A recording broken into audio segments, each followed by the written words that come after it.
everybody.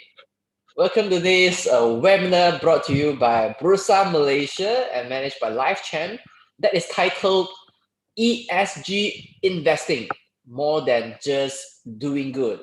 So today we are going to explore in detail what is ESG investing, environmental, social and governance investing.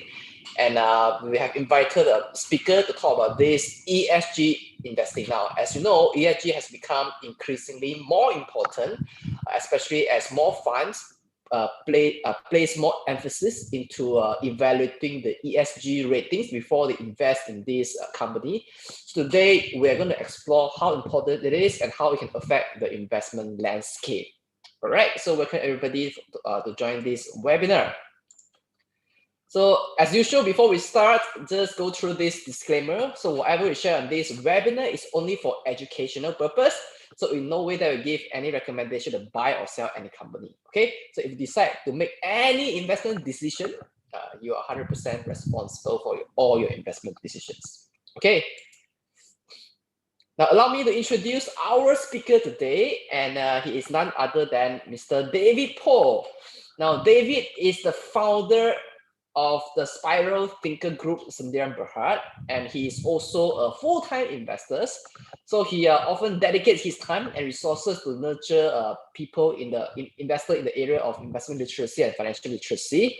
And he's also often invited to speak in the brokers seminars, as well as Bursa endorsed events, and his professional comments and opinions on value investing are featured in business publications like Focus Malaysia.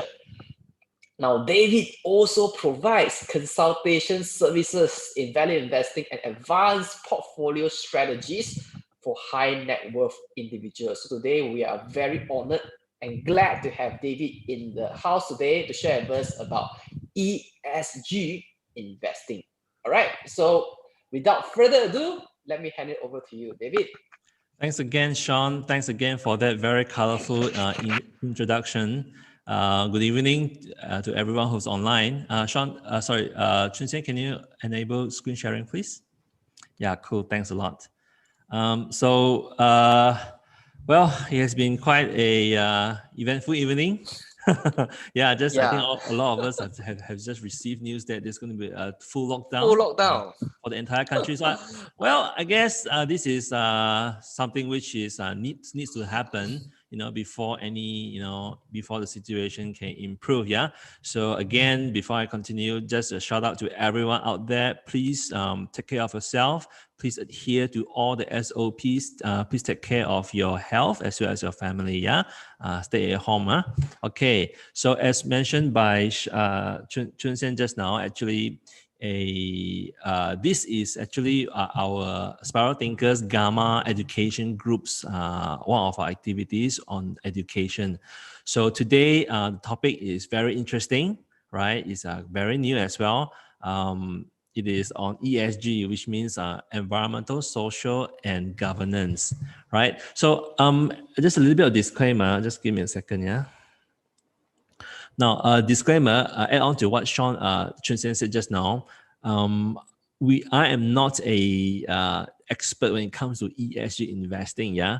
But then, like all the other investors out there, whether you are a retail investor or you are a professional investor or you are a fund manager, right? ESG investing has become so important, especially since 2 years ago, and even more so now that we cannot ignore, the notion or the impact of ESG on our management of our funds as well as our investments. That is why I think this topic is very timely. Now, of course, tonight we're going to talk about ESG investing. So these are the topics that we have prepared for the listeners tonight. Going to start a little bit about what is the definition of ESG. Okay, a very quick one, and how has COVID-19, right, this pandemic impacted the notion of ESG investing.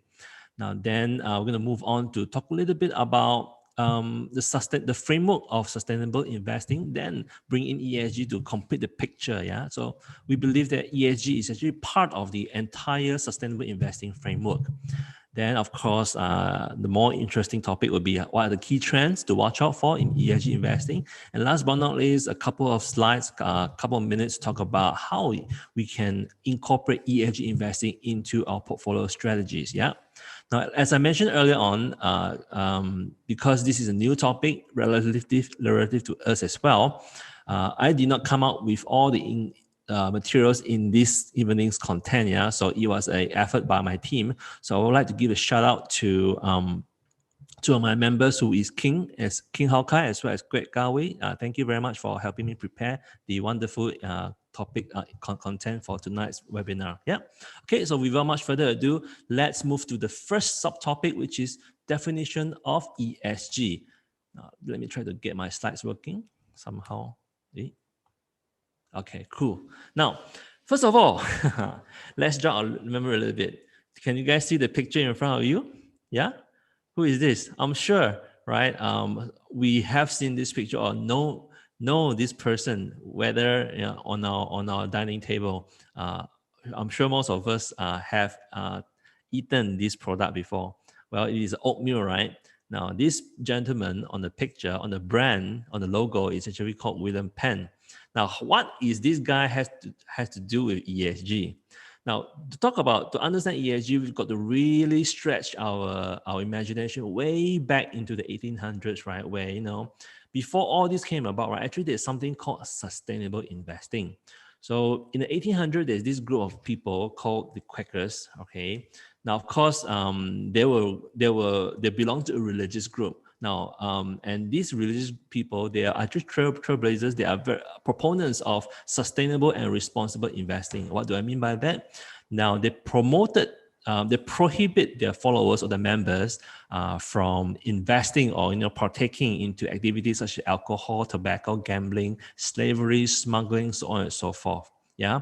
Now, today, of course, they're not called the Quakers group anymore. In fact, this group, this organization is still around. They call themselves Friends Fiduciary already. So you can go to the website fiduciary.org, right, to look at what are their investing philosophy, and you will see that there are a lot of ESG elements incorporated into their principles. Now, of course, about 50 years later, after 1877, there's this pioneer fund which was set up in Boston, again by religious groups, whereby same like this Quaker group, right? They screen their investments to shy away from industries relating to slavery, to guns, to smuggling, gambling, so on and so forth. Now, although you may think that, hey, sustainable investing, although on the surface there seems to be a lot of inclination or association to religious groups, but today that is not the case anymore. Yeah, today actually most of the institutional investors, they have incorporated some form of sustainable investing, whether it's through ESG or impact investing or ethical investing, which we're going to talk about later, or into their entire investment strategy. Yeah.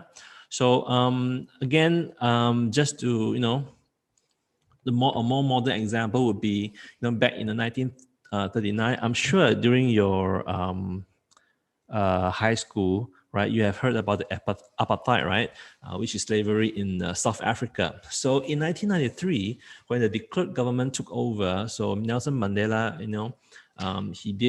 he was actually a champion towards ending apartheid or slavery, the practice of slavery in South Africa, and he succeeded in that in 1993, when the new government took over. They decided to end the practice of apartheid, and as a result, right, over 625 billion worth of investment from all over the world in South Africa has been screened out from portfolios.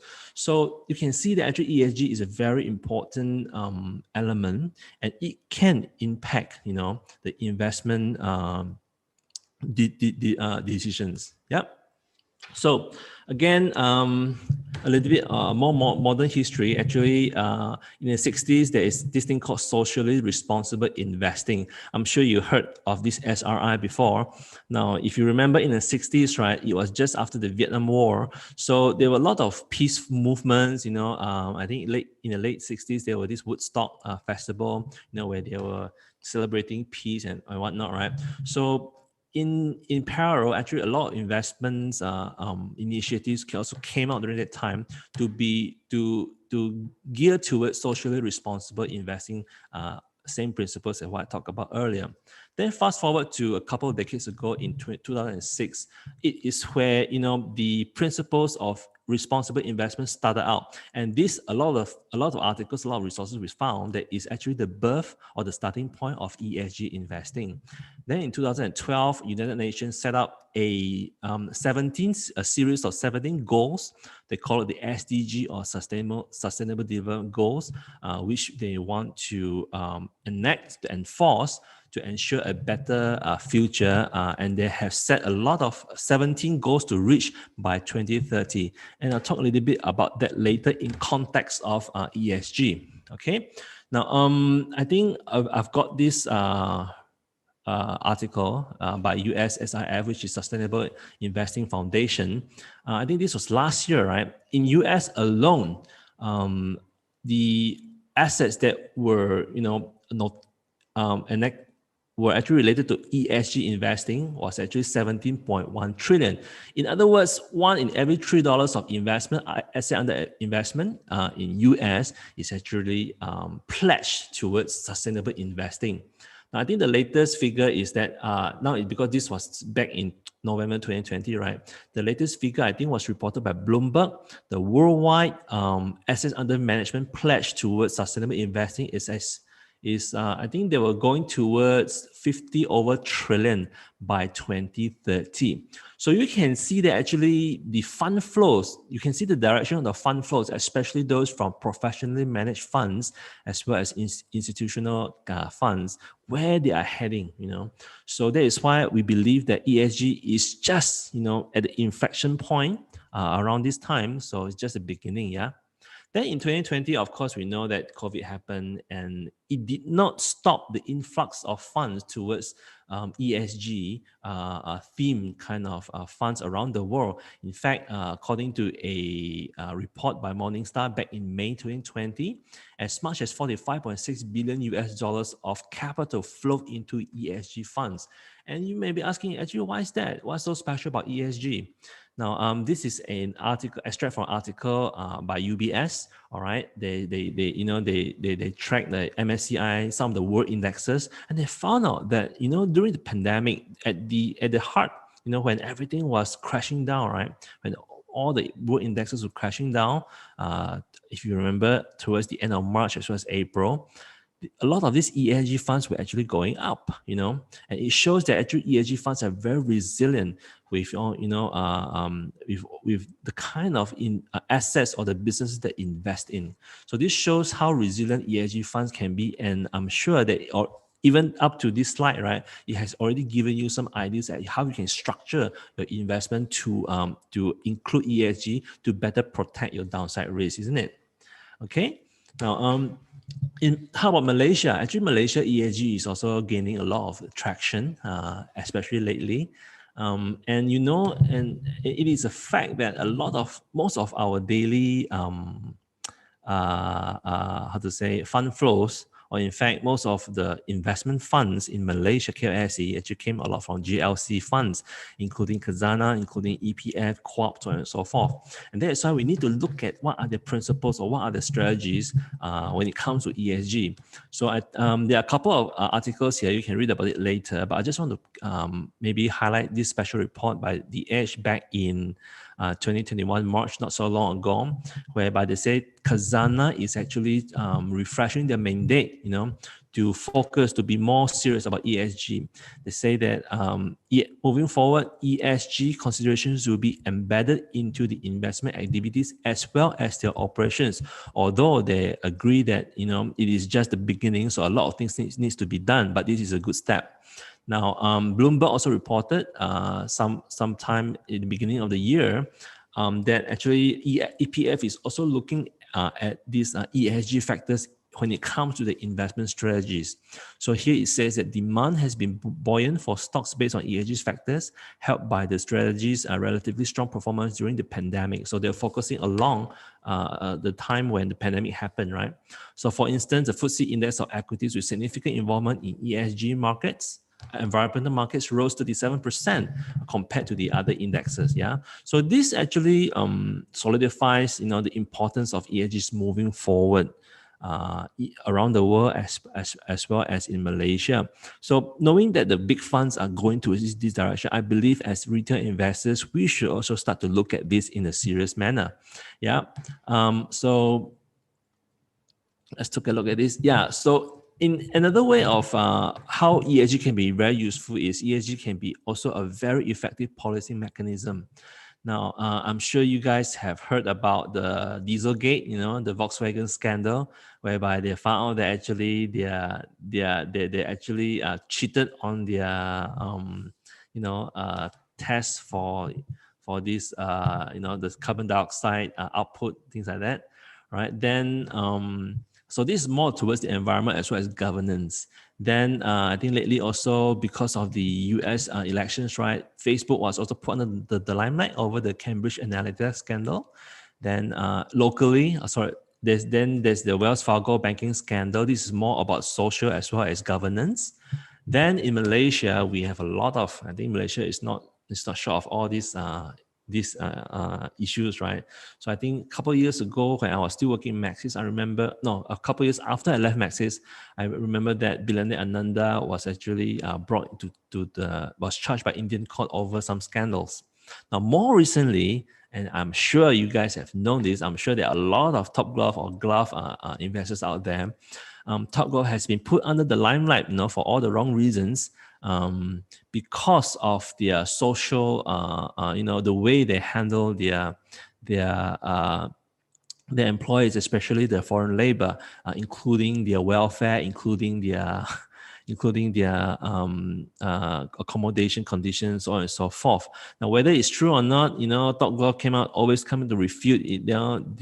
This is not what they're doing. They are doing something good. But then this US CBP actually announced or reported that they found some evidence of forced labor in Topgolf Corporation. So these are some of the ESG related kind of policy mechanisms that can be effective in trying in ensuring that business activities are carried out in a proper manner, right? And in this regard, what any bad report or any lack of compliance to ESG can have an adverse effect on the reputation of the business as well as the stock price. Yeah, unfortunately.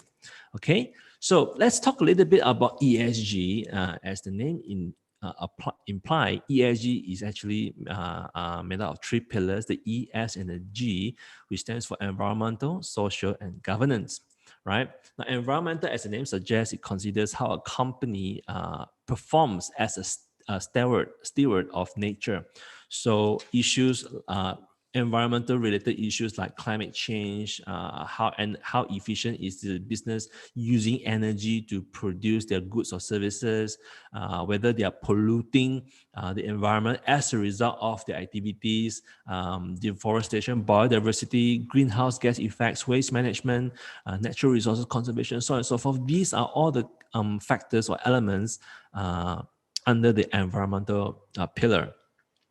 Then, of course, environmental pillar may not be very popular in this part of the world, but in countries, developed countries like Europe, actually, this is a very, very important pillar. As you know, that actually our plantation industry has always be on headlock with the European Union, the regulators, as well as the enforcers of this sustainable business, right?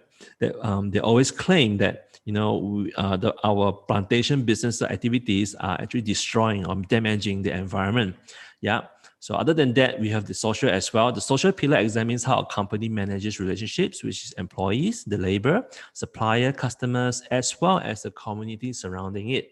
Yeah. So the factors or the elements that are under this social pillar includes diversity, whether the company diversifies their structure in terms of gender equality, whether they discriminate and any of their style, like what's like this example that I talk about Top Glove, whether they uphold human rights, whether they have fair wages, consumer protection, charity, geopolitical events, so on and so forth.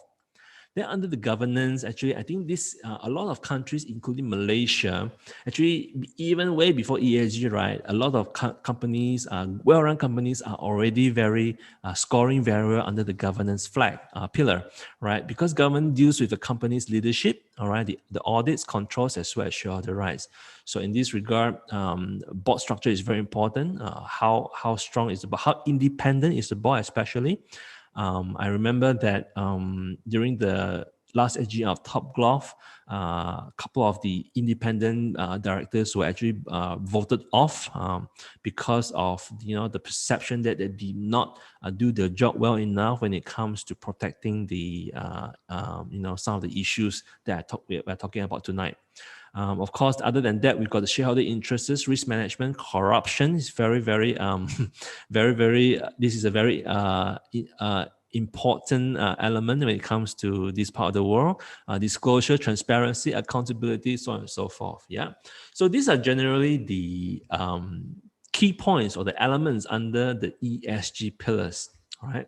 Now, other than that, remember I talked about just now during the sustainable investing ladders, right? In 2012, the United Nations came out with this 70 SDGs for Sustainable Development Goals. Yeah. So basically, this is a blueprint for a better and more sustainable future. And they outline 17 goals to be achieved by 2030, including issues like poverty eradication, no more hungers, all right, good health, well-being, quality, access to quality education, gender equality, clean water, all right, all the way to responsible consumption and production of resources, of products, climate actions, life on land, peace, as well as partnership for all these goals, right? So these are the 17 goals championed by UN to be achieved. So of course, it's not just beautiful or colorful tiles here. There are actually a lot of framework as well as policies which are designed towards making this happen. So you may be wondering, hey, can this be incorporated into the ESG framework? And you're asking the right question, because one of the ESG champion company, a bank based in Germany, they thought of mapping the ESG pillars together with these 17 UN goals. So they came up with something like this, which I created as a slide for your understanding. Now, of course, as mentioned here, environmental quite clearly you will be involving the biomarine, sustainable environment, how pollution, so on and so forth. Then the same for social as well as governance. But what is interesting is all of these three pillars, as well as the mapping of these 17 goals, right? I found that actually there are two goals which are common in all the three pillars, right? Can give you guys a couple of seconds to look at the colors. Just look at the colors, right? As you can see here, there is this number 9, right? What is number 9? Right, let's go back. Number 9 is industry, innovation, and infrastructure, right? Number 9, the UN goal number 9 is present in E, is also present in S, it is also present in G. Now, other than that, there's another goal called responsible consumption and production, and this is very important, which are also present in all the three pillars under the ESG. Yeah, so this is actually a very good way to look at how the world is looking at ESG, how we can achieve a better and sustainable future. Yeah, and why? And you can see that actually it's getting more important. Let me give you the evidence. One of the evidence that I found that ESG is becoming the mainstream or the the mainstream issues or concerns moving forward, especially when it comes to investments. Yeah. Now, this is a snapshot by a report published by WeForum. All right. I'm sure you know who are WeForum. So WeForum, they have this annual report whereby they analyze what are the global risks in terms of likelihood as well as impact on these risks. Yeah. So traditionally between since 2007 all the way to 2020, right? Every year they will highlight 5 major risks that they think is number one likely to happen, and secondly, in terms of impact, which are the risks that will have a big impact on global, whether it's financial or economic or social around the world. Yeah. Now, I want you to take a look. Just don't worry too much about the names here, but just look at the colors. Remember, the tiles in blue are related to economic risks. Yeah. Then the tile in green are environmental. Yellow or gold or orange is geopolitical. Of course, they don't have governance. Red is social. T is technology. Now, what can you tell me? Now, let's look at the top first. In terms of likelihood, the top global 5 in terms of likelihood, right? You can see that towards if you look at the recent years, right, are there more blue, green, orange, red, or purple color? You can see that there are more and more green colors, right? All right.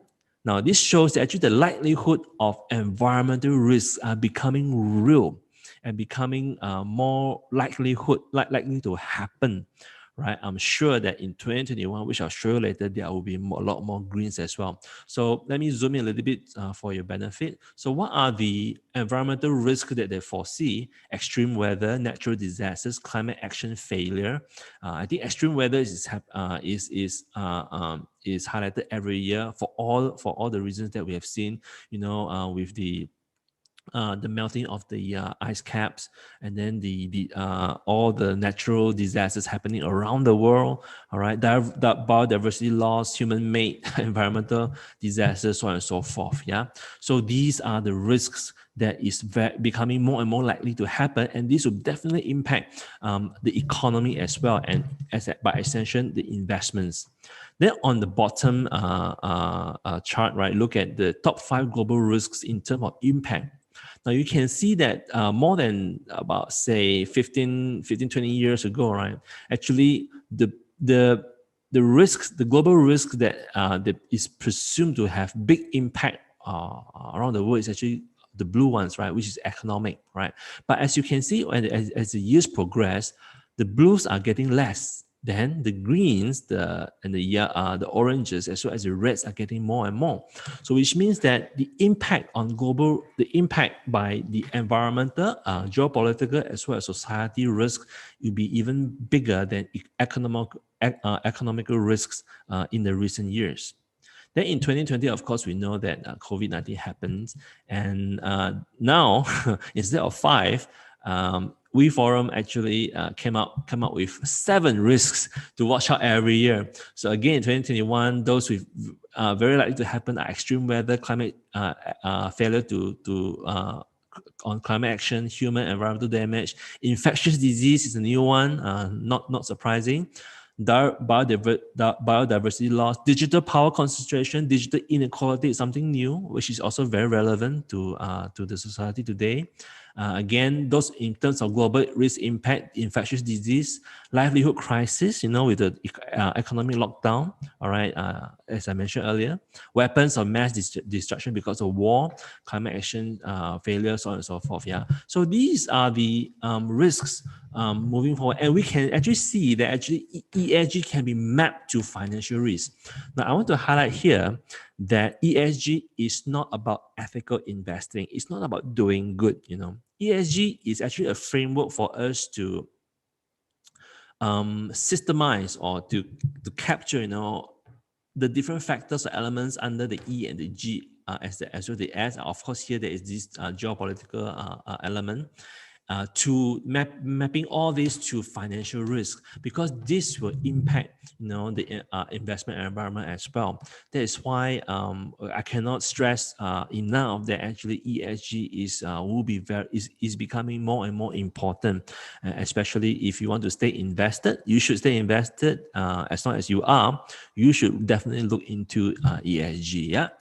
Okay. So that aside, now let's move on to the next topic. I hope you are still with me.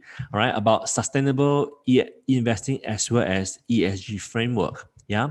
So to talk about this, I need to introduce this thing called the sustainability smile. It's very, very interesting, right? This is a concept which is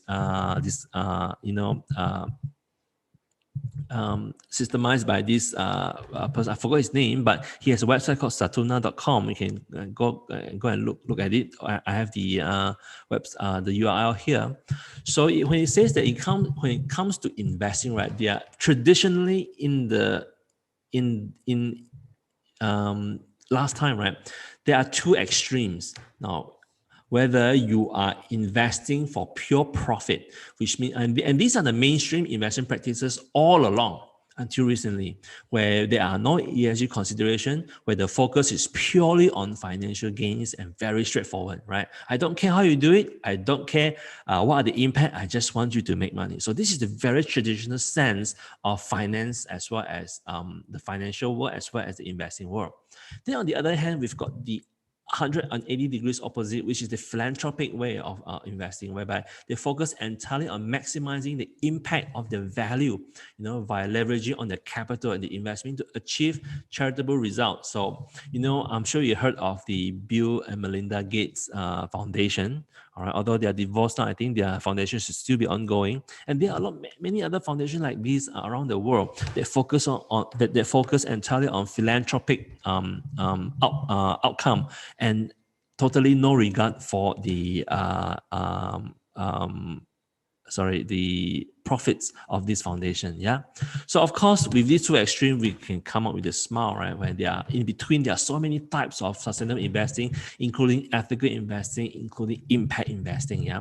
So I'm going to talk a little bit about this in the next couple of slides, but I want you to focus on this integrated investing, and this is where ESG is residing. Why? Because integrated investing is about evolutionary development of traditional finance here that combines core emphasis on financial results. So they are still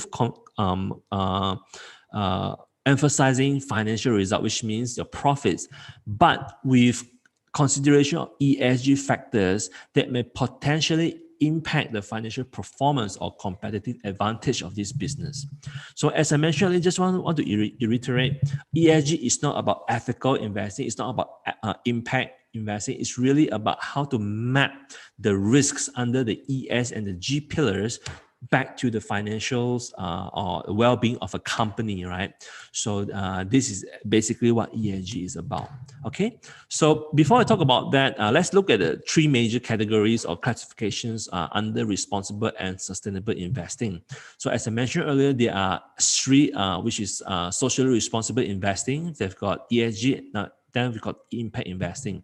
So three, very simply put, entails screening investments to exclude, so the keyword is exclude, businesses that conflict with the investors' values.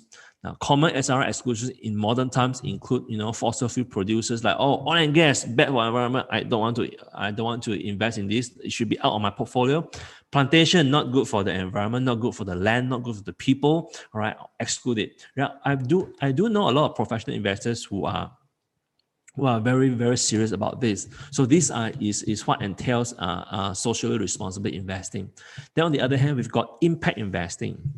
Now, impact investing is where normally the investors will employ their influence, because, for example, they may be major shareholders. They may hold maybe enough shareholdings in the company to have a board seat or to have some sort of influence on the management. So by extension, the management decision how the way business are run. In order to achieve a certain impact in society, normally it's related to environmental, outcome or social outcome. So these are what we call impact investing. Now, impact investing were actually quite popular a couple of years ago, all right? But now, ESG is taking center stage. Now, ESG focuses on companies that make active efforts to either limit their negative impact on the environment or social issues, or developing positive results or benefits to the society. All right. Now, for example, I would like to invest in someone who wants to invest in a company that uses renewable energy as opposed to another company in the same industry that uses, say, fossil fuel, which is considered to be bad for the environment. Yeah. So, so not to talk too much about this, actually it's the same here, basically just another way of looking at it. But in ESG investing, one of the key point, one of the most, common way of looking at ESG is actually in terms of integration. They call it ESG integration. Like I mentioned before, SRI investing is more about exclusion. Now, of course, in ESG, you can also exclude certain industries that do not fit into the ESG framework. And this is called negative screening. Or you can include companies that score has very good ESG scores. Then this is called positive screening. All right. So, but the more effective way of looking at ESG investing is through the integration method, whereby you look at companies, or the imperative is to look at companies or invest in companies. They are actively trying to improve their business processes, or maybe it may include the way they govern, the way the board govern the business, the way the production is being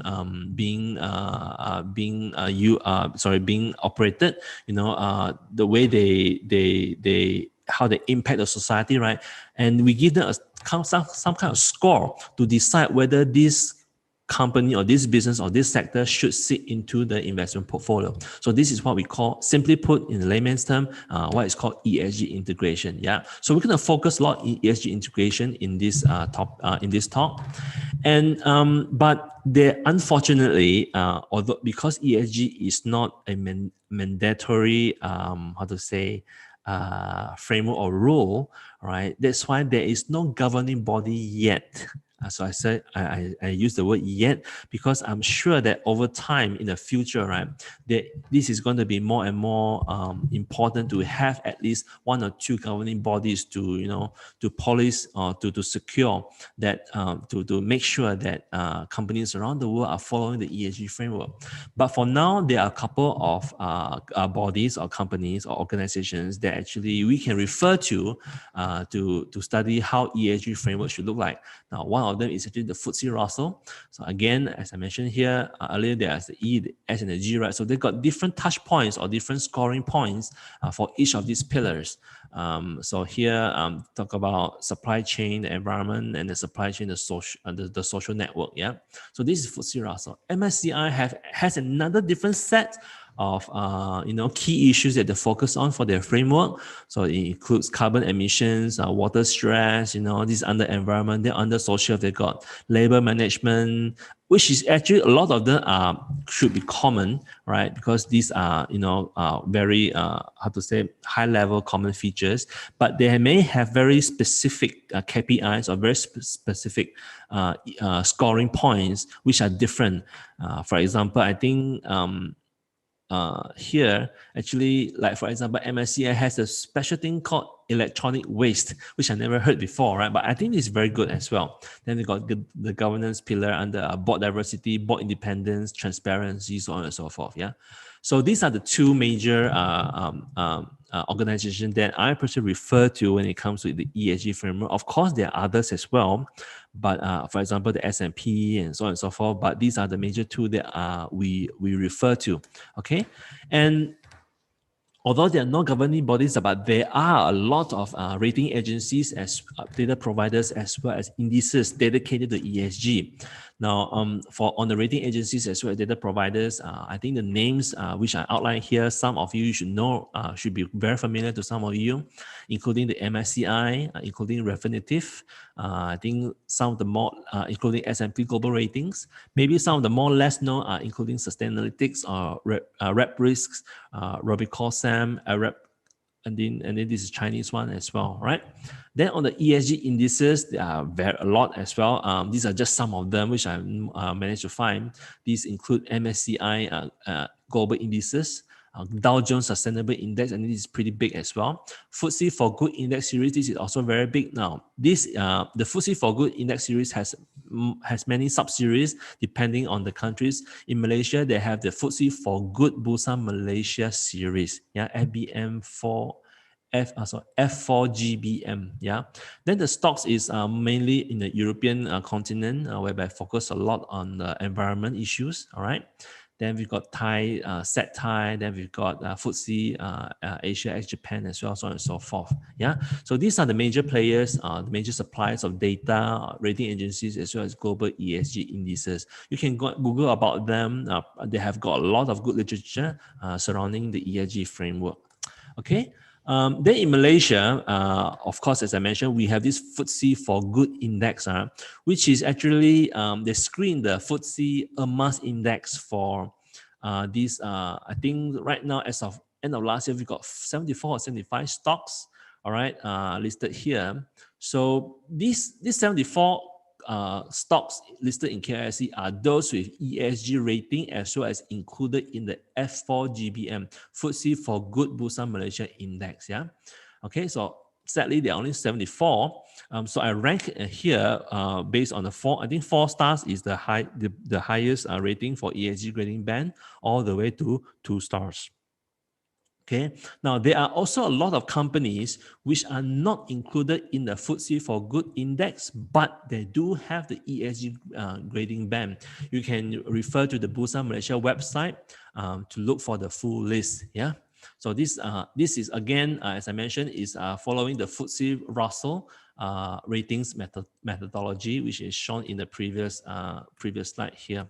So how the companies are screened is actually using this framework here, right? All these are scoring pillars. Okay, you can go to FTSE Russell if you want to know more information. But when it comes to allocation of the industry, as you can see here, actually the industry breakdown, not surprising, financials is actually carries the highest weightage, is 35%. Followed by consumer staples as well as telecommunications. Now, when it comes to ESG, I discovered that the banking sector is the sector that actually is most compliant. As I mentioned, I think in my previous slides, actually among the 3 pillars, ESG pillars, right? Especially in this part of the world, including Malaysia, actually governance has compliance, especially other governance issues like board structure, independence, transparency has always been there. It's always been there. That is why it's not surprising that a lot of the banks today, including those listed in Malaysia stock market, right, they score very high when it comes to ESG grading. Yeah. Okay, but other than that, I'm sure you can find a lot of good companies which has very good ESG rating, as I shown here as well. So I'll give you an example. Where can you find ESG risk rating? I think I'm showing you here a couple of examples from Sustainalytics as well as MSCI. Now, as I mentioned, since there are no central governing bodies, there are no regulatory framework on how you should do this and how you should score this and that, right? So it depends on each of these rating agencies how they want to do the scoring. Now, for example, I just give you same company, Nestle. So Sustainalytics, from their ratings, Nestle is considered low risk. All right, so they even give you a industry comparison with their peers. All right, you can see their risk rating. So and then on the MSCI, Nestle is listed as double A, which is considered a leader. All right, so what do they mean by leader? I'm sure I are here. So leader, what do they mean by ESG leader? ESG leader means they score very high in corporate behavior. They've got very good, very strong product safety and quality control. They are very good in packaging material and as well as space management, so on and so forth. Yeah. So you can go to this website to look at how they score or how they rate these companies. But unfortunately, not all the companies have the ratings, meaning included in these ratings, which I'll show you later. Of course, the bigger names are the so-called blue chips, right? I'm sure you can find the ratings in most of these rating agencies. Okay. Then let's move on to the more important, interesting part, which is the key trends in ESG investing, right? So what are the major trends to follow or to consider in our investment journey when it comes to ESG? So I would like to bring you back to, the UN 17 SDG goals, the Sustainability Development Goals, which I mentioned earlier. And again, remember the key is to achieve these goals by 2030. So these are the list in terms of text. These are the 17 goals. Now, a report, I think this report by Credit Suisse, they found out that SGDs targeted by impact investment funds in terms of number of funds actually are concentrated to a few, including SGD 9, 7, 13, 3, and 8, which are good health and well-being, affordable and clean energy, decent economic growth, industry innovation, infrastructure, as well as climate action. Now, why this is important? This can tell you where most of the money are invested, in these SDG goals. These are sustainable development goals, right? So you can actually narrow down your choices or sectors to look at, if you want to look for the key trends to follow. Now, of course, the other way of looking at it is in terms of industry or sectors. So I'm sure there are a lot of reports out there you can find. I'll just give you a couple of examples by Credit Suisse as well as JP Morgan. So Credit Suisse, they have this CS or Credit Suisse Sustainable Investment theme, whereby they look at, themes like circular economy, especially surrounding plastic usage and plastic production, automation, gender diversity, infrastructure, renewable energy. Then JP Morgan also have almost the same, including like renewable energy. Then they have got hybrid electric vehicles, locomotives, education services, micro-lending, recyclable materials, which is a little bit related to the circular economy as well, waste management, so on and so forth. So there are many ways for us to, to approach this. But over here during this seminar, we would like to introduce how to share with you how we approach ESG investing from our way. So one of the ways that we'll talk about is, again, I mentioned here, is about integration approach, right? So we want to start from the positive screening. Remember, there are three approaches: integration, positive and negative screening. So we're marrying two approaches, which is integration as well as positive screening.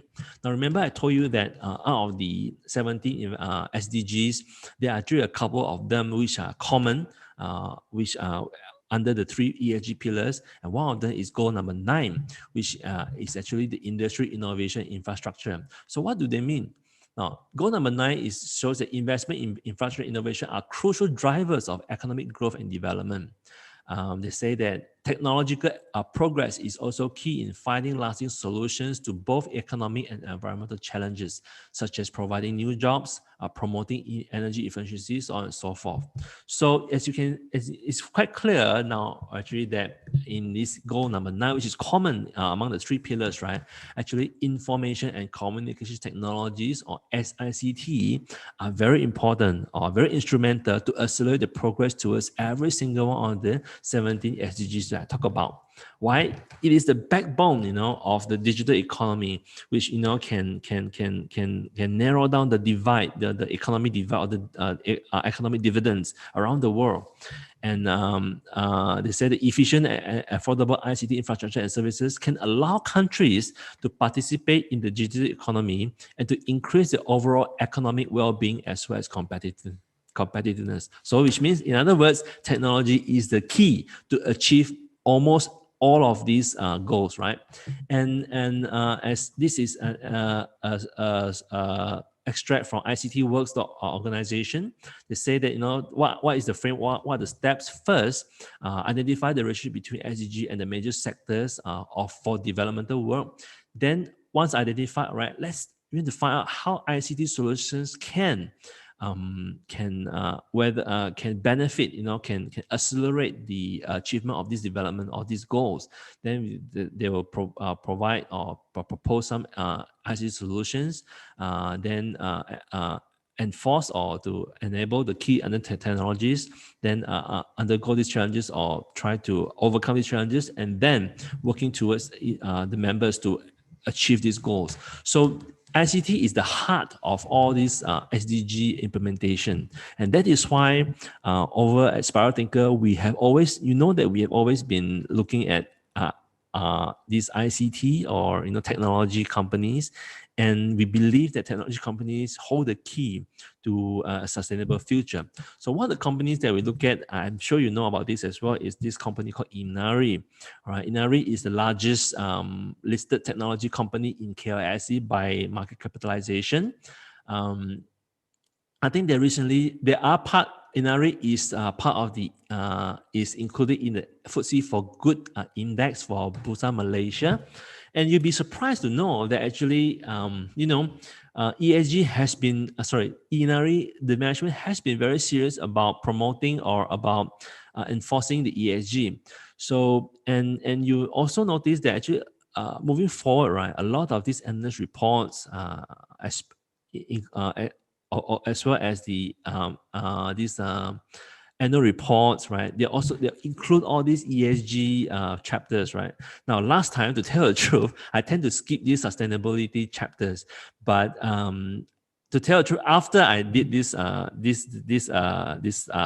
right? I think we should really we should not skip this chapter on sustainability, because they will have a financial impact on the business, if this management do not adhere to all these ESG pillars, right? So these are just some of the issues highlighted by this a report by Maybank Kim Eng back in November last year. This report entitled Asian Technology Riding a New Wave. So let me just maybe highlight some of the environment key issues under the ESG for Inari, which they pointed out. Yeah. So let me zoom in a little bit for you.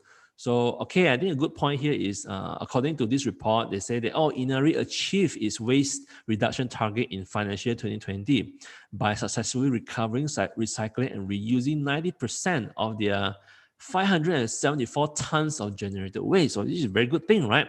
So they either recover, recycle, or reuse 90% of their waste. So this is thick, to do their environmental pillar under the ESG flag, right? Then, of course, they've got the social issues. I think, all right, they say that in terms of occupational safety and health, OS is very important. The group reported just 5 minor workplace injuries over the past 3 years, so thick, right? Then I think under the governance, they've got some points which are not too, which they can work on.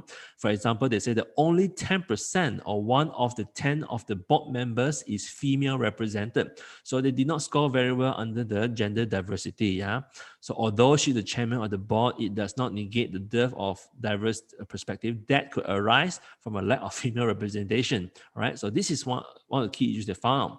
Then they also found that they are using the same external auditor for the past 9 years, which may actually suggest that they may not be independent. So actually, a lot of good companies, as a practice, of compliance as well as transparency, they do switch or they do change auditors once every couple of years just to maintain independence. Yeah.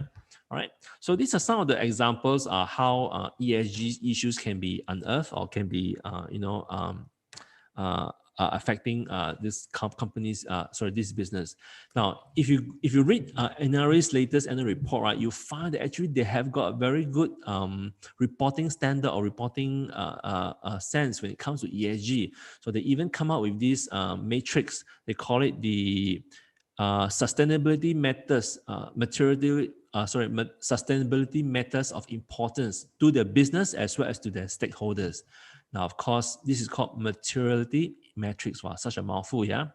Now it says that, okay, from importance from low to high, actually customer satisfaction and energy usage, supply chain management is very important to the business. All right. But for their stakeholders, so these are including the local communities, they've got to look at employment, employee gender diversity, human labor rights, employee welfare, so on and so forth. So these are the things that the management is looking at to make sure that they adhere to the ESG framework, so that professional investors, especially foreign funds, do not to attract foreign funds to actually invest. So not only that they are running a good business, they are also running a responsible business through the ESG framework.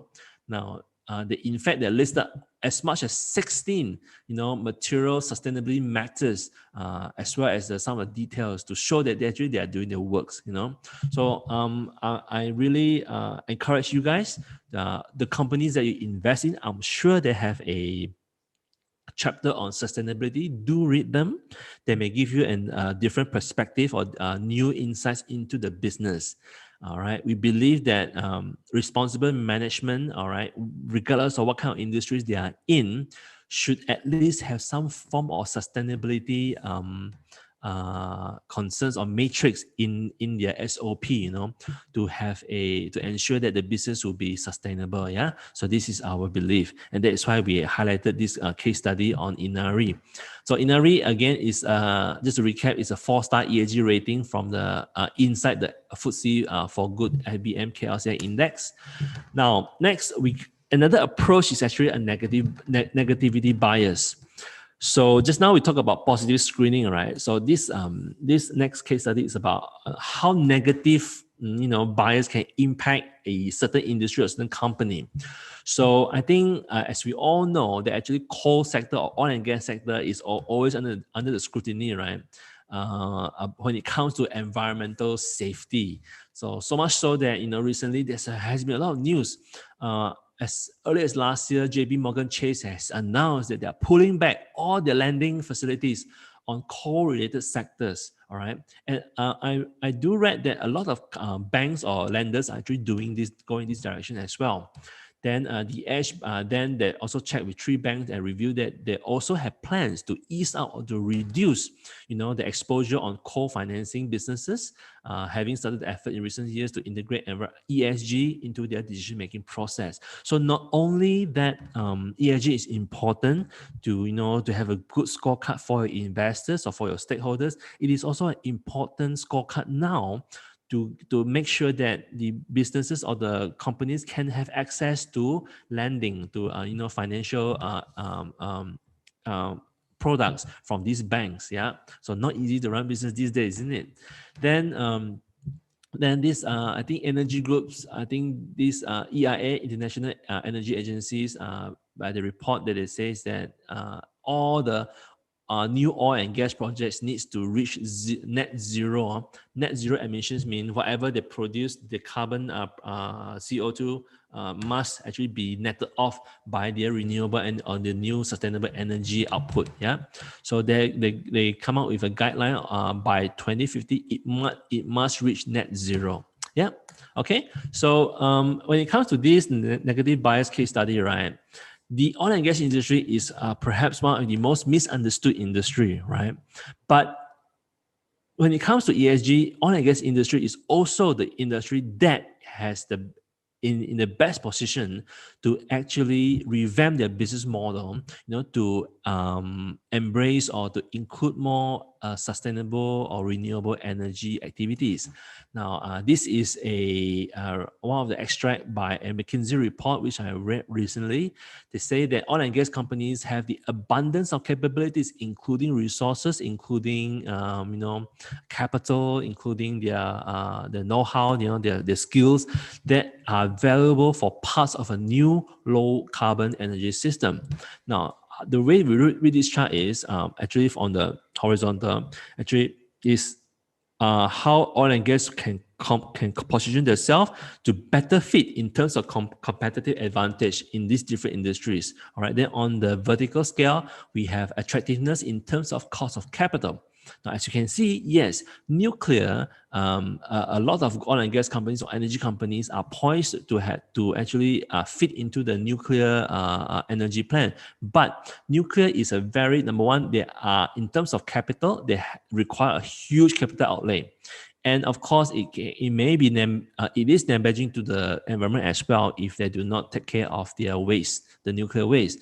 Then what we want to look for are those industries or those new energy around this area, which includes wind, solar, electric vehicle charging, biofuels, which include ethanol, hydrogen, which is gaining more traction now. So don't be surprised if you want to use this approach. Look for those oil and gas companies. They are actively pursuing new business segments which are related to EV charging or hydrogen cells, wind power or solar power. And fortunately, in Malaysia, we have one such company in Yinsen. Now, Yinsen is the 6th largest FPSO leasing companies in the world, right? Not bad. So the current order book for offshore production, which means it's oil and gas related, is approximately about $10 billion. On their renewable part, they only have a PPA of approximately 725 million for their current 140 megawatt AC rated installed capacity in India for renewable energy. So, yes, relatively to the oil and gas business is so small, but at least they're trying to do something towards this direction. Yeah. So, by this scoring by Sustainalytics, Yinsen has a score of about 30, which means it's a medium risk in terms of ESG rating. But according to the website, actually, Yinsen has achieved a lot of ESG good scores. I think recently they are approved of approval of sustainability policy and human labor rights policy. Then they won some award for Asian corporate governance. Then they align their reporting to GRI standards, which stands for Global Reporting International Standards, as well as align the business towards the UN SDG goals, which is very interesting here. So you see, Yinsen, the management is actively trying to, realize some of the UN development goals in their business, including quality education, affordable and clean energy, decent work and economic growth, as well as sustaining life below water. So these are some of the goals that they are actively trying to pursue. And I mentioned before, right? So currently the installed capital for renewable energy is only 140 megawatt. So this chart you need to read from the right to the left. This is the pipeline of projects or activities which they have outlined in order to achieve their 3 gigawatt to 5 gigawatt solar power generation or wind or renewable power generation. All right. And why they want to do this? Because the management said that they need at least 3 gigawatt of solar power generation capacity to earn enough carbon credits to offset all the carbon produced for its FPSO assets. So this is part of the. So how do you see this? Actually, this is part of the carbon capture, utilization, and storage. All right, through carbon credits. Yeah, you see, they need to offset their. They have to earn enough carbon credits to offset whatever carbons produced by the other assets. So they need to reach this goal at minimum 3 gigawatts in the pipeline. So I think currently they have a 140 megawatt installed capacity in India. This is for I think this is for solar power. Then they got under construction, they've got another 190 over megawatts of projects under construction. They are developing, I think, other than India, they're also developing in Italy as well for wind and solar farms, as well as other greenfield product development. So yes, although of course it's very clear that they are far away from achieving their target, but at least you can see that the management is actively pursuing this. So probably if you want to look for a ESG theme or a thematic to invest in, right, you can look into case studies like this, which we've outlined here tonight. Yeah. So again, ESG issues can also adversely affect share price. As you can see here, Top Glove, the share price has been taken beating for all the wrong reasons. Now, of course, last year, these are the incidents or the time around the approximate time frame when the CBP, US CBP, control border protection. To actually they stop the shipments of Top Glove products in US borders, right? Custom border protection. Sorry about that. Of course, last year when pandemic was on the all-time high, right? I think that not much impact on the share price. But in 2021, as you can see, every time there was a announcement by the CBP to halt or to stop their products, right? To seize their products, right? You can see it has a negative impact on the share price. The same when it comes to coal-based companies like in Malaysia, we've got Tenaga, our largest utility company. Now, although quarter on quarter they have been reporting better and better results, right? But you see the share price just keep on coming down, and the reason is not because of financial performance. It's because a lot of foreign funds are actually pulling out from them, because they found out that actually bulk of the energy produced by Tenaga is still derived from coal-powered plants. Yeah, although yes, they are looking at solar, renewable energies, right? But still, it is at the infancy stage, and that's why you can see that ESG issues can actually adversely affect the share price as well. Okay, so last but not least, let me just spend a couple of minutes to talk about how we can align our portfolio strategies with ESG. Now, before I continue on, let me reiterate that actually, the way we look at it, we should not use ESG as our main, screening criteria, but more as ESG as a supporting or a complementary criteria when we want to look for business or stocks to invest in. Which means that first we must look at the fundamentals on the business or the company or the sector. I think our first ICM, it's Islamic Capital Markets talk back in April, we talk about sustainable long-term investing using fundamental analysis. So that is important. That should be our first layer of screening first. We need to screen for good companies, investable companies. Then we can include the ESG consideration as part of our entire screening process, where either we can screen by industry, which I showed you earlier, or we can screen by ESG rating. Or as our approach is, we can use the integration of ESG goals or criteria to choose the kind of business we want to invest in, right? So remember, just to reiterate, we shouldn't use ESG as the sole criteria to choose businesses to invest in, but as a complementary or supporting criteria, right?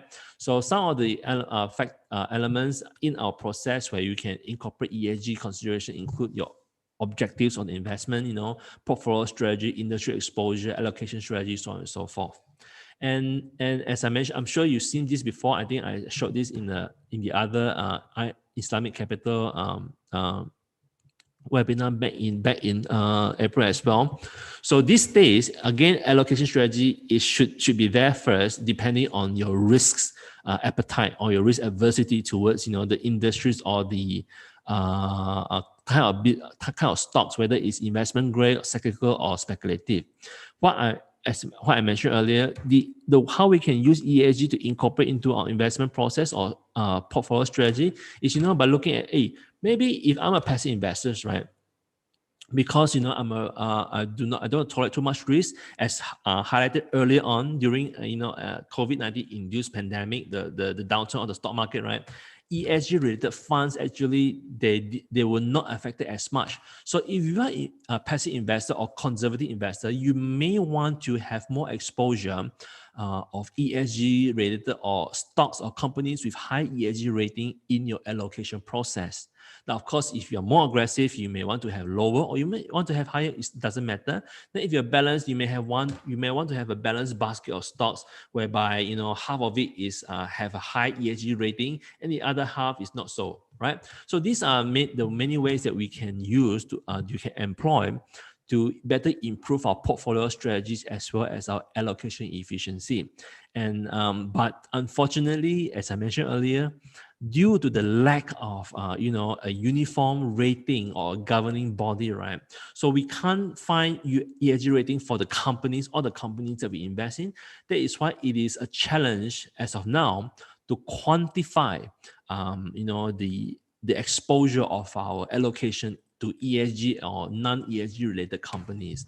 So I hope that in a couple of years when I come back on this platform again, hopefully Chun Sen will invite me again, that we should have some more a better, ecosystem to actually quantify our investment, our portfolio exposure or allocation strategy for ESG related stocks. Yeah. So with that, I'm thinking again I overshoot my time by 12 minutes. So I hope that's fine with you, Chun Sian. That marks the end of my presentation tonight. Okay, Shane, over to you. Okay, thank you so much, David, for a very insightful session on ESG investing, more than just doing good. If you have any questions for David, please write in the Q&A box and then we'll address them accordingly. Remember, write your question in full sentences so we understand what you are trying to ask. So of course, I think we have got our first question on the recently case, I think yesterday the Serba Dynamic case also involves some kind of audit, right? Does it fall into ESG context? Can you comment on that? Yes, definitely. Actually, that is a very clear-cut textbook issue under the governance pillar, right? Because I think the auditor came out with a qualified opinion about some of the elements in the financial reports that they cannot either reconcile or things like that. I didn't fully read the details, but this definitely falls under the governance pillar, where transparency or disclosure, or integrity of the board or the management is of very, very crucial importance. Yeah. Personally, I have never invested in Serba Dynamic or any of the related companies because we found that, notwithstanding all the exciting new business ventures that they mentioned, that they announced previously, especially those in the Middle East, one of our challenges, because when we do our research, we actually go very deep down in our research. So we found they announced very such a high ticket contract, right, by the Middle East partner.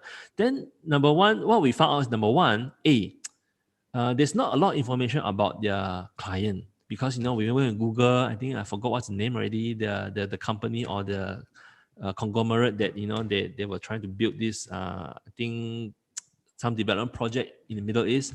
Then it cannot find any information. So number one, transparency and disclosure. That is a red flag to us. Then secondly, also under the governance pillar, right, we found out that actually the founder or one of the senior management has a common shareholding in one of the subsidiaries there. So we think, this one, I think a potential conflict of interest. So because of that, we decided, based on our ESG framework, right, I think maybe this is not the money for us to make. So that's why we decided to not include Serba Dynamic in our, our watch list or our portfolios. Yeah, hope I answered your question. So that's how ESG criteria can potentially save us from some future troubles. You can put it that way. Sorry. Hey, this is not this again. Disclaimer: this is not a buy or sell call. Yeah, correct. Personally, for me, I also hardly invested in any companies that that promote what do you call that? Not so responsible business, so personally I'm not involved in also like gambling, gaming. Understood. Firearms, even though people yes, man, especially during the Trump presidency, firearms businesses are flying to the moon. So personally I did not but of course it's up to the individual preference. So the next question is by Sharzila. What is your opinion on companies that's done so much to enhance its ESG, but the stock price has not increased? For example, TNB has shifted towards cleaner energy for its power generation sector, increasing on the renewable energy and also hydro, but the share price is still stagnant. Yes, Sharzila Haris, thank you very much for this wonderful question. In fact, your question is spot on, and that is why I hinted to you guys. You caught my hint that actually the Naga, despite its quarter or year-on-year improvement in business financial performance, right, somehow the share price cannot just perform. Just to recap, one of the reasons that we found is actually a lot of foreign funds are dumping the Naga stocks, And of course, whether it's good or bad, Tenaga is also a KLCI component stock, right? So as foreign funds are, we know that actually foreign funds has been selling Malaysian equities since many years ago. So Tenaga being a component stock, they are not safe from this, yeah. So that is part of the reason as well. But coming back to your question, Tenaga is actually, it doesn't mean that they're not doing anything, to improve their scorecard in terms of sustainability or ESG. But the efforts is still at the infancy stage, as I told you. I don't have the statistics. Actually, you can go to the Tenaga website. You go to investor relations. Just now I forgot your name, Miss Harris, right? You go to their website. Go under investor relations. I think they publish all their investor relation presentations previously. So click on the latest one, and you can look at their production, their energy production in terms of their fuel. So you'll find that renewable in terms of solar or renewable energy consists of very, very little. In fact, it's negligible, right, as compared to other raw materials like coal or oil and gas, things like that. And that is the main reason why a lot of foreign funds are dumping their stocks, this stock. But moving forward, as long as I mentioned earlier, right, the first criteria that we should look at when it comes to investing is, again, their number one is actually their value of the business. Their fundamentals, are they strong? Do they have a strong balance sheet? And Tenaga scores very in all of these. The only problem now is the perception of the business when it comes to environmental safety. I'm sure Tenaga is scoring very well in terms of governance. It's one of the most transparent companies in Malaysia. In terms of social credit, I think they are doing very well as well. The only pillar that they are not scoring well is the environment. So give them time. I'm sure that if the share price keeps on coming down, right, there will be a price point where it just becomes so cheap and the yields are so attractive that the foreign funds will come back. And coupled with their efforts to, improve their ESG efforts along the way, I'm sure sooner or later, these foreign funds or these ESG funds that carry a heavy ESG mandate will start to come back again. Yeah, so this is just what I want to share with Ms. Harris. Definitely, I'm personally looking at Tenaga. Last time I started investing at $12. Can you imagine? So now it's about 10. So we are pretty down quite a lot. Yeah. So, but as long as the business is intact, as long as it's a well-run business, management is doing a good job, right? I'm okay to give it time for this company to, improve their ESG scorecard. To attract more foreign funds back in. Yeah. Okay. Sure. Yeah. The next question is by Vincent. What is your opinion on Petronas Gas or LNG being regarded as hybrid or transition petroleum-based product under utility sector? Not sure if Petronas Gas complies under ESG parameters. Well, that's a good question. The problem with value investors is we don't know, we may not know about all the companies listed in the market, right? So unfortunately, Petronas Gas is not under our coverage, although I personally invest a lot in Petronas Chemicals. So let's see if Petronas Gas is part. Yes, it is. Vincent, can you see the screen? So Petronas Gas Malaysia under utilities is listed inside the FBM FTSE for Good Bursa Index, and they have, interestingly, a 4 ESG grading. So come back to your question, Chun Sian. Can you remind me the question? Yeah. How do you see Petronas Gas and LNG being hybrid or transition petroleum-based product under utilities? Is it compliant under ESG? So in terms of compliance, I'm sure, I think based on these results here, I'm pretty sure that they are compliant. I'm pretty sure if you go to Sustainalytics or MSC ESG rating, right, you should be able to find Petronas Gas, the data there. So Vincent, I encourage you to go to visit this website. Just type in Petronas Gas. I'm sure you can find the ratings there. And in terms of gas as a transition, actually, you're absolutely right. I've been talking to a lot of my oil and gas clients as well as friends, for many years already. And the general feedback I get is actually for a lot of oil and gas companies, for them to switch entirely from a fossil fuel to renewable energy, right? There's a middle point, which is the gas, the gas distillates. So companies, I think Shell last time, as well as many companies, actually they use gas as an intermediary, because you cannot straight away switch from fossil fuel to entirely renewable energy overnight, right? So it's a process which may take years. So you are right in the sense that gas is for a lot of these oil and gas players are the intermediary fuel for them to transition from a dirty energy to a clean energy. Yeah, I'm sorry if I do not really answer your questions, because this is really out of my circle of competency. Okay, I think the question is well answered, because you already you. said thank you. All right, so the next question is by Lily. How do you see investment in China fund, where based on one of the articles on the Economic Times, China is going to increase 6 times on nuclear reactors in 5 years' time? Well, Lily, right? If you definitely China, my opinion is this. So this is nothing to do with ESG, but it's really to do about national security, right? Now, China, is because of the massive population and the massive growth in the economy, right? Their demand for energy is really massive, right? And they cannot rely on traditional, oil and gas or other biofuels. It's not enough. So they've got to look for alternative. And I'm not sure if China can entirely discount the possibility of having nuclear reactors as part of their energy source, to also to take into national security reason as well. So this, again, as I mentioned, is apart from ESG concerns, right?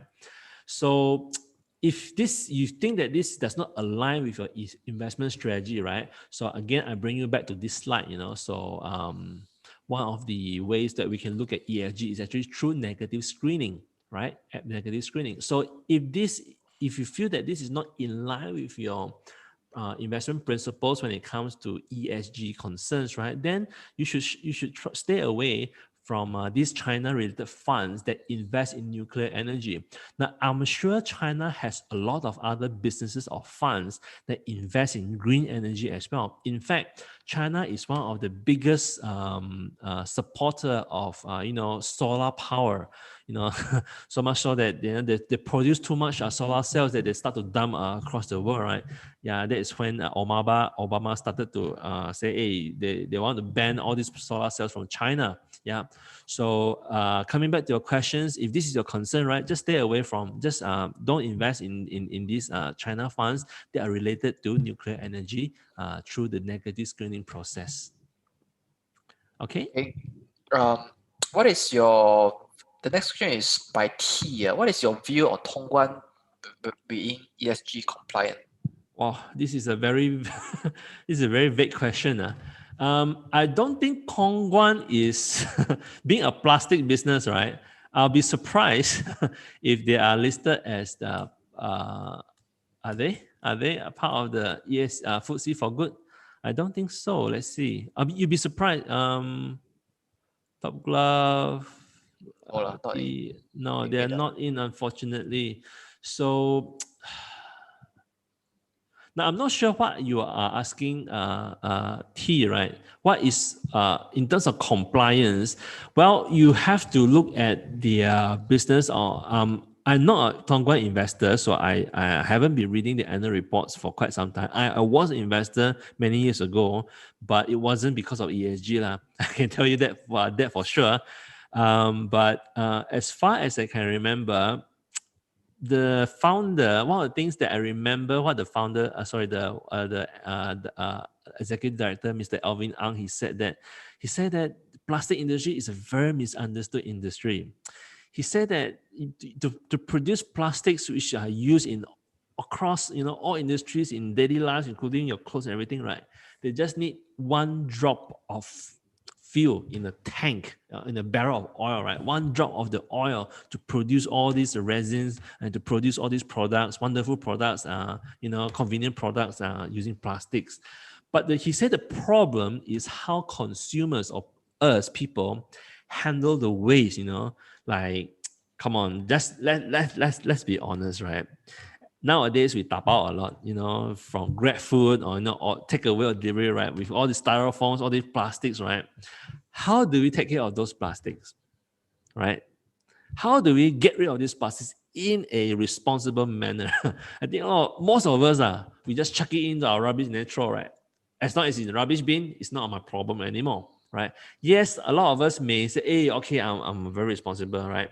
But to sustain it, again, it takes really a lot of efforts and commitment. But I'm not saying that we shouldn't do that. I'm not saying that because of this we can just just brush it off. But if you look at countries like Taiwan, right, the way they handle their disposable items, including plastics, right, are very, very, it's truly amazing. I was there for about more than 6 months to work, right, and the way they handle their waste is actually amazing. So coming back to your question, whether Dongguan is compliant to ESG, based on what we see, definitely it's not. But it doesn't mean that they do not have a ESG rating. I'm just in this table here are only those 74 company stocks. They are part of the FBN FTSE for Good Bursa Malaysia Index. So probably you can have a look into their website or their annual report to see how well they score in the sustainability index or the ESG efforts. Yeah. Sorry, I don't have a better answer for you, T. Okay, thank you so much, David, for this wonderful session. So is that it? Yeah, that's all. Okay. Time is running out. So let me tell you more about our next webinar. Okay. So our before I talk about the next webinar, this is Bursa Academy. If you haven't known about Bursa Academy, just head over to www.bursaacademy.bursamarketplace.com. This is an e-learning platform that aims to provide you with a continuous and holistic learning journey. In Bursa Academy, you'll find investing articles, videos, and also learning webinar recordings as well. Our next webinar is happening on the next Monday, which is called Technique Trading Ichimoku. Okay, as the title suggests, it will be conducted in Bahasa Melayu. So the session is on 31st of May 2021. It's a Monday, so 8:30 to 10 o'clock. I've given you the registration link in the chat group. Please head over to register if you want to learn how to use Ichimoku technical indicator in your trading. All right, so this a technical indicator invented by a Japanese trader. So if so you'll find out more about this Ichimoku by joining our Technique Trading Ichimoku. All right, happening on next Monday. Yeah, Shane, I just replied some of a couple of chats for T just now. Yeah, just to shout out to him. Yeah. Okay, what is it that you want to say? Oh, okay. You reply via chat, is it? Yeah. Okay. So I thought you want to say something. All right. So yeah, the government is going to impose full lockdown, full MCO. Okay, beginning 1st of June. But don't worry, Bursa Malaysia and us are here to accompany you during the weekdays evening. To continuously add value to all our Bursa investors in part of our goal to make a savvy investors community. So do make sure that you sign up for the rest of the Bursa webinars. Yeah. So correct. Thank you. But for those of you who want to learn more about renewable energy, David has another session coming up in July, right? Where we talk about green energy. Yeah. Right. So we are going to explore opportunities in green energy. Okay, under the ESG investing framework. So we are going to have David back for another session to talk about opportunities in the green energy. All right. So with that, thanks David for sharing with us a very insightful session. So right now, we know that why some companies do a lot of renewable energy and so on, especially the oil and gas company are venturing into the oil renewable energy space. Thanks for this insightful session, and for the rest of you, stay safe in this pandemic and have a great rest of the day. Thank you. Bye bye. Stay safe. Bye bye.